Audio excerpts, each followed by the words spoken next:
திரைக்குறள் நேயர்களுக்கு வணக்கம். இன்று நம்மோடு சிறப்பு விருந்தினர், அரசியல் விமர்சகர், மூத்த ஊடகவியலாளர், ஃபர்ஸ்ட் நைன் ஊடகத்தினுடைய ஆசிரியர் உமாபதி கிருஷ்ணன் இணைந்திருக்கிறார். பேசுவோம். வணக்கம் சார். வணக்கம். வணக்கம் சார், சட்டமன்றத்தில் முதல்வர் விஜய் அவர்கள் நான் எப்படி ஆட்சி பொறுப்பை ஏற்றேன், தாவேக்கா எப்படி ஆட்சி பொறுப்பை ஏற்றது, 2 வருட வேலை இல்லை, பல வருடங்களாக இயக்கமாக ஆரம்பித்து எல்லா விஷயங்களையும் பேசினார். அதில் குறிப்பாக என்னுடைய திரைப்படங்களில் சமூக விழிப்புணர்வு, ஊழல் எதிர்ப்பு, இந்த மாதிரியான விஷயங்களை எல்லாம் நான் பேசியிருக்கேன், முடிஞ்ச வரைக்கும் நான் சமூக கருத்துக்களை எல்லாம் பேசியிருக்கேன் அப்படின்னு சொல்லி சொல்கிறாரு. ஆனால் நம்ம நிறைய திரைப்படங்கள், அவருடைய திரைப்படங்களை எடுத்து பார்த்தாச்சுன்னு சொன்னால் வேறு மாதிரி இருக்கும். நீங்கள் அதை எப்படி பார்க்குறீங்க? உண்மையிலேயே திரைப்படங்கள் வழியாக சமூகத்திற்கு நல்ல விஷயங்களை அவர் சொல்லி அப்படி தான் வந்திருக்கிறாரா? இல்லை, இந்த சமூகத்தில் கெட்ட விஷயம் நல்ல விஷயம் எதுவுமே கிடையாது. இப்போ பார்த்தீங்கன்னா, இப்போ ஒரு படம் கில்லின்னு ஒரு படம் சூப்பர் டூப்பர் ஹிட். அந்த படத்தில் பார்த்தீங்க அப்படின்னா அந்த வில்லன் கொடூரமானவன். அந்த படத்தில் நடித்த நடிகை த்ரிஷான்னு நினைக்கிறேன். மிக அழகான ஒரு பெண், இளம் பெண், மிக அழகான பெண். ஒரு தாவணி போட்ட ஒரு குடும்பத்து குத்து விளக்கு மாதிரி இருக்கக்கூடிய ஒரு பொண்ணு. அந்த பொண்ணை வந்து அந்த வில்லன் பார்த்தீங்க அப்படின்னா அந்த பொண்ணுக்கு 25, வில்லனுக்கு 45 அப்படின்னு இருக்கும். 20-25 வருஷம் மூத்தவன். அது அவன் வந்து என்னன்னா, அந்த பொண்ணு படித்த பெண்ணாக இருக்கும், நல்லா வளர்த்துருப்பாங்க, அமைதியாக வளர்த்துருப்பாங்க. அந்த தம்பியும் வந்து ஒரு அழகாக வளர்த்துருக்கக்கூடிய நேரத்தில் அந்த வில்லன் இந்த பொண்ணை அடையணுன்றதுக்காக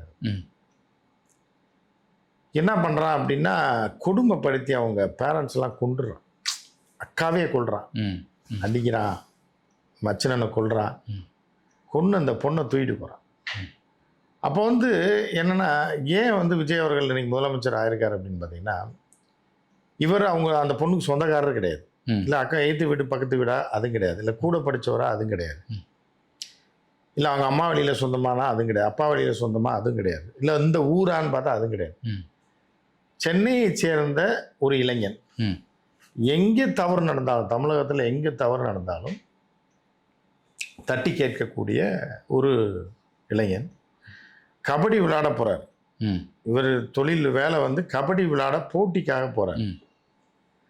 அதை தாண்டி இப்படி ஒரு அக்கிரமம், அராஜகம், அட்டூழியம் நடக்குதுன்னு தெரிஞ்ச உடனே என்ன பண்ணுறாருன்னா, அந்த பொண்ணை தூக்கிட்டு வந்துடுறாரு. தூக்கிட்டு வந்து யாருங்க செய்வாங்க அப்படி? நீங்களே ஒரு பொண்ணு வருங்க, இதுலேருந்து வரீங்க, எங்கேருந்து கன்னியாகுமரியிலேருந்து பஸ்ஸில் வரீங்க, சென்னைக்குன்னு வரீங்க. ஒரு பொண்ணு வேகமாக ஓடி வந்து வண்டியில் ஏறுது.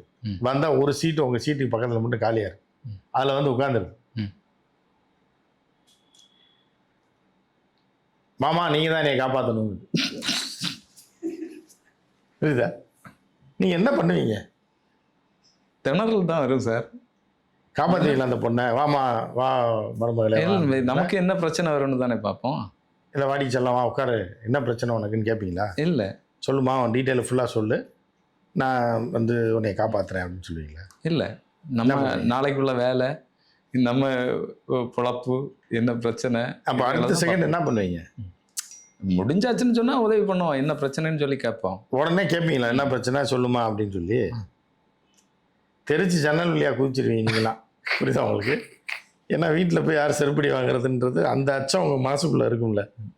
இப்போ நீங்களே இருக்கீங்க, சரி உதவி செய்கிறீங்க, ஒன்றுமே பண்ணல, அந்த பொண்ணை நீங்கள் தொட கூட இல்லை, சென்னை கூட்டு வரீங்க, காலையில் 4:45 பஸ் வரும். கூட்டு வர மாட்டேன் சார் உதவி செய்கிறதுக்கு. அப்போ எவ்வளோ பெரிய சுயநலவாதி பாருங்க நீங்கள். நீங்கள் வந்து ஒரு பொதுநலவாதி மாதிரி ஒரு ஆங்கராக உட்காந்துட்டு இந்த மக்களுக்காக பேசுகிறேன்றீங்க.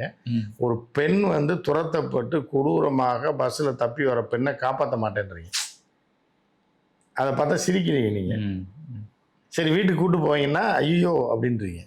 அப்போ உங்களுக்கு அந்த மனசே இல்லைன்னு அர்த்தம். நீங்கள் பொதுநலவாதி இல்லை, சுயநலவாதி. இந்த சமூகத்தில் ஒரு சாதாரண ஒரு சுயநலவாதி ஒரு மனுஷன். எல்லாரும் இருக்கிற மாதிரி எல்லாரையும் சொல்ல முடியாது. உங்களை தான் நான் கேட்டேன். இப்போ நீங்கள் ஆங்கராக வந்து நீங்கள் விஜயை வந்து விரலை நீட்டும் போது, அண்ணா சொன்ன மாதிரி விஜய் இப்படி நீட்டும் போது ஒரு கட்ட விரல் உங்களை நோக்கி இருக்கேன். அப்போ எப்படி நீங்கள் கேள்வி கேட்க முடியும்? ஸோ அப்போ வந்து நீங்கள் கூட்டு வந்தால் என்ன ஆகும்னு நினச்சி பாருங்க. அந்த பொண்ணை தொடவே வேண்டாம், கூட்டு வரையும் உங்கள் வீட்டுக்கு வரீங்க, 4:45 வண்டி வருது, ஒரு ஆட்டோ பிடிச்சி நேரம் 5:15 வீட்டில் போய் இறங்குறீங்க, உங்கள் ஒய்ஃபு கதவை திறக்கிறாங்க. 2 பேர் நிற்கிறீங்க, என்ன நடக்கும்? நம்பிக்கை உள்ள மனைவியா இருந்தா என்னன்னு கேட்பாங்க. இல்லை, அது எப்படி காலையில் 5:15 ஊருக்கு போன மனுஷன் ஒரு வயசு பிள்ளைய கூப்பிட்டு வர்றீங்க?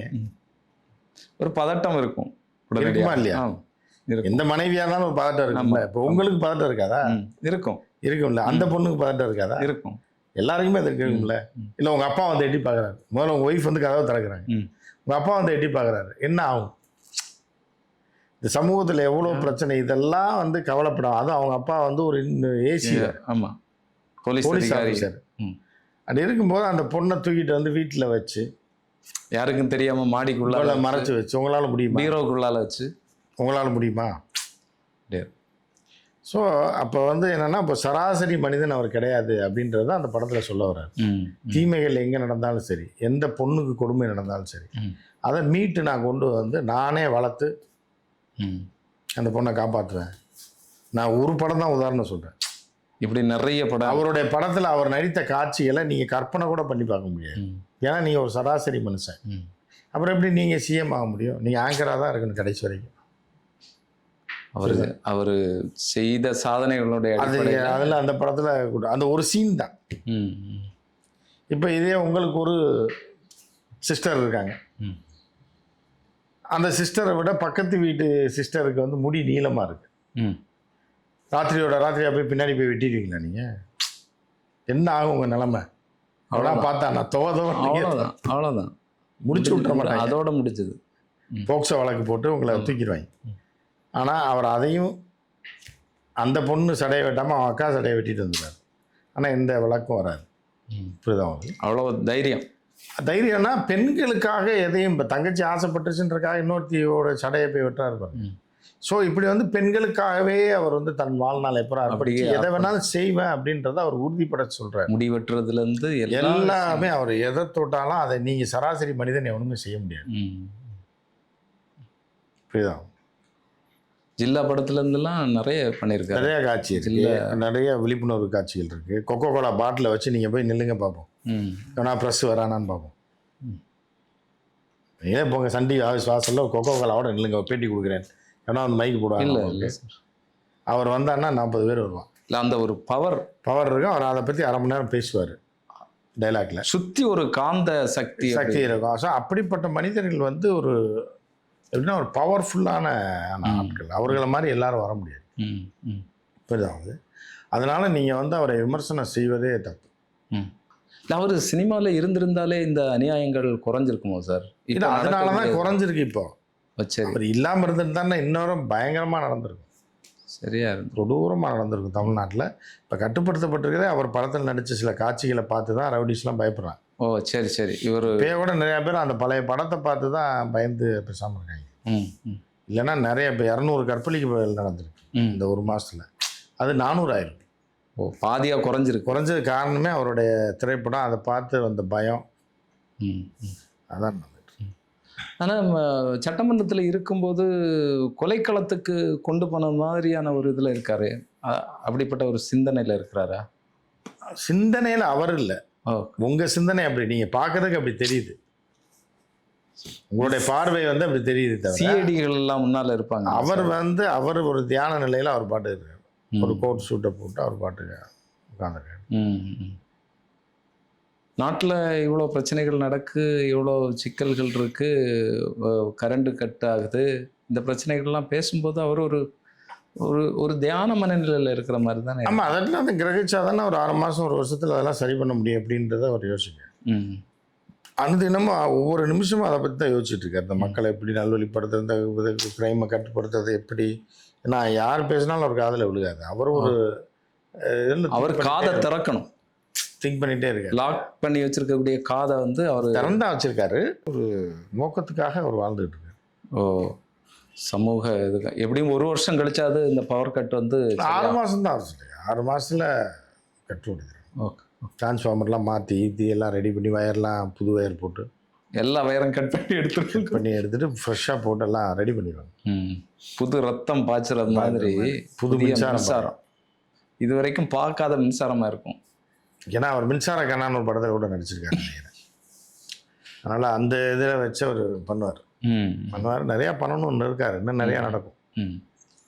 அவர் 50 வருஷத்துக்கு முன்னாலேயே வந்து எம்ஜிஆர் அவர்களை ஒடுக்கினது மாதிரி என்ன ஒடுக்கிட்டு இருக்கிறாங்க, பழைய டெக்னிக்கலை வந்து பயன்படுத்திட்டு இருக்கிறாங்க, புதுசாக ஏதாவது பயன்படுத்துங்க அப்படின்னு சொல்கிறாரு சட்டமன்றத்தில். புதுசாக புது டெக்னிக் யோசிச்சுட்டு இருக்காங்க, விரைவில் அதெல்லாம் ரெடி பண்ணுவாங்க. அவரோட ஆசையை கட்டாயம் நிறைவேற்றுவாங்க. அதுக்கான வேலைகள்லாம் பார்த்துட்ருக்காங்க. இல்லை இப்போ வந்து நிறைய பிரச்சனைகளை வந்து பேசுகிறாங்க, சட்டமன்றத்தில் பேசுகிறாங்க, பெண்களுக்கு நடக்கக்கூடிய கொடுமை பிரச்சனைகள்லாம் பேசுகிறாங்க. அது எதுக்குமே இவர் பதில் சொல்கிறார் இல்லையே. இவர் எப்படி பதில் சொல்லுவார்? எவனோ எதை செஞ்சுட்டு போயிட்டானா இவராக உட்காந்து பதில் சொல்லிட்டு இருப்பார் ஏன்பான்னு. இவர் அதை பற்றி ஆழ்ந்து சிந்திச்சு அதை சரி பண்ணுறது என்னன்றதை அப்படி யோசிச்சுட்டு இருக்காரு. ஏதாவது ஒரு பாயிண்ட்ல சரி பண்ணிடுவார். அதை தாண்டி எதுவும் இல்லை. அதான் அவர் இப்போ ஆதவர்தனா சொல்லும்போது சொல்கிறாரு, அவருக்கு எப்போ என்ன பேசணும் எப்படி பேசணுங்கிறது தெரியும், அந்த நேரம் அவர் பேசுவார், நீங்கள் எல்லாம் சொல்லி கொடுக்க வேண்டிய தேவையில்லை அப்படிங்கிற மாதிரி அவர் வந்து சொல்கிறாரு. இந்த இவருடைய பவர் தெரிஞ்சதுனால தான் இவர் பேசுகிறாரு அப்படி இல்லை. அவர் தான் இப்போ இன்னைக்கு கூட பேசினார்ல. ஆமாம், இன்னைக்கு கூட பேசினார், உங்கள் அப்பாவை காணா தாத்தாவை காணா அப்படின்னு. அப்போ கூட மீன்ஸில் ஏதோ போடுறாங்க. நம்ம அப்படி அவர் சொல்ல முடியாது, ஒரு முதலமைச்சர் சொல்ல முடியாதுன்னா கூட மீன்ஸில் கூட போட்டுருவாங்க. ஆமாம், ஒருத்தர் வந்து அப்பனங்கடா அவனங்க வெயிலில் வந்து போட்டுருக்காங்க. வெயிலில் வந்து பார்த்தாரு, பக்கத்தில் இருக்கிறவர் கேட்டார், என்ன தேடிட்டு இருக்கீங்க அப்படின்னு சொல்லி. அப்பாவை காணலை, எங்கள் அப்பா எங்கேயாவது இருக்கான்னு சொல்லி தேடிட்டு இருக்கேன் அப்படின்னு சொல்லி. அது வந்து முன்னாள் முதல்வர் மு.க. ஸ்டாலின் சொன்னதாக எல்லாரும் பேசிக்கிறாங்க. அப்படியா சொல்லுவார்? அப்படிப்பட்டவரா அவர்? அப்படி தான் சொல்கிறாரு. ஆனால் அவரே அவர் பையன் தேடிட்டு இருக்கான்றது தான் இன்னொரு பக்கம். அவங்க மனைவி வேற தேடிட்டு இருக்காங்க, கோர்ட்டில் வேறு தேடுறாங்கன்னாங்க. அது என்னன்னு தெரியல. அது ஒரு பக்கம் மீம்ஸில் போட்டிருக்காங்க. ஏன்னா நம்ம ஒரு முதலமைச்சர் நம்ம அதெல்லாம் அவர் தேடுறாருன்னு சொல்ல முடியாது. ஆனால் மீம்ஸில் அது போட்டுட்ருக்காங்க, போட்டு ஒன்றும் போட்டு இது பண்ணிகிட்ருக்காங்க. அதுவும் அவருக்கு ரீச் ஆகிருக்கும். இல்லை, இவர் ஃபுல்லாக பஞ்சு டைலாக்காகவே பேசிகிட்டு இருக்கார் சார். இப்போ வந்து முன்னால் இருக்கிறத விட கொஞ்சம் மெருகே இருக்கிற மாதிரி தோணுது. அந்த பஞ்சு டைலாக்லாம் பார்த்தீங்கன்னா, இந்த ஆட்சியில் ஒரு காசையும் வந்து நான் வந்து எடுக்க விட மாட்டேன், ஏற்கனவே எடுத்தவங்களையும் வந்து தடுத்துருவேன் அப்படிங்கிற மாதிரியான பஞ்சு டைலாக் எல்லாம் பேச அடித்து தூள் பறத்துட்டு இருக்கிறாரு. இசையெல்லாம் போட்டு பின்னால் இதை வந்து ஒரு காட்சியாக, ஒரு குறும்படமாகவோ ஒரு திரைப்படமாக வெளியிடுவாங்க. இல்லை, அது ரீல்ஸாக தான் அப்பயே ரிலீஸ் பண்ணிடுறாங்க. இம்மீடியட் லைவாகவே ரீல்ஸ் ரிலீஸ் பண்ணுறாங்க. அதே மாதிரி இதுலேயும் பண்ணுறாங்க. நிறையா இதில் அது இப்போ சோசியல் மீடியாவில் பூரா இம்மீடியட்டாக ஒரு 10 இதாக கட் பண்ணி போட்டுருவாங்க. இப்போ இவர் பேசுகிறதையே 10 கட் பண்ணணும் அப்படிங்கிற ப்ராஜெக்ட். அவங்க அந்த டியூரேஷனில் தான் அவர் பேசுவார். அவர் சரி சரி சரி சபாநாயகர்கிட்ட கேட்பார், நான் இப்போ ஒரு காட்சியில் நடிச்சு காட்டினா அவங்க இல்லை பரவாயில்லையானு தாராளமாக பண்ணுங்கன்றது 15 செகண்ட். அவரே ஒரு அதுக்கப்புறம் இப்போ நான் நடிச்சு காட்டேன்னா ஒரு 10 செகண்ட் 25 செகண்ட் 30 செகண்டுக்குள்ளே கரெக்டாக முடிச்சு கட் பண்ணி ஒரு பேக்ரவுண்ட் மியூசிக் போட்டுருவாங்க. ஒரு ஷூட்டிங் மாதிரி தானே இருக்கு. ஆமாம், ஷூட்டிங் தான். இவர் சபாநாயகர் வந்து ரொம்ப மகிழ்ச்சியாக வந்து அவர் ஒரு ஃப்ளோவில் போயிட்டு இருக்காங்க, தடுக்காதீங்க, முதலமைச்சர் பேசட்டும், ஒரு ஃப்ளோவில் விஷயங்கள் எல்லாம் அடுக்கி அப்படியே கொண்டு வந்துட்டே இருக்கிறாரு, அப்படியே போட்டு ஒரு டைரக்டர் இது பண்ணுற மாதிரி இருக்கு. ஆமாம், அவரும் ஒரு ரசிகர் தான். அவர் இப்போ தான் ஒரு படமாக பார்த்துட்டு இருக்காரு, விஜய் அவர்களுடைய நடித்த படங்கள். ஏன்னா அவர் ரொம்ப நாள் எம்ஜிஆர் படம் பார்த்தது சபாநாயகர். இப்போ தான் வந்து விஜயோட குருவி, திருப்பாச்சி இதெல்லாம் பார்த்துட்டு இருக்காருன்னு டெய்லி 2 படமாக பார்க்குறாராம். எப்படியாவது அதை தெரிஞ்சு ஸ்டடி பண்ணி அதுக்கப்புறம் அடுத்த கூட்டத்தொடரில் என்ன மாதிரி ரியாக்ஷன் கொடுக்கலாம் பண்ணுவார்.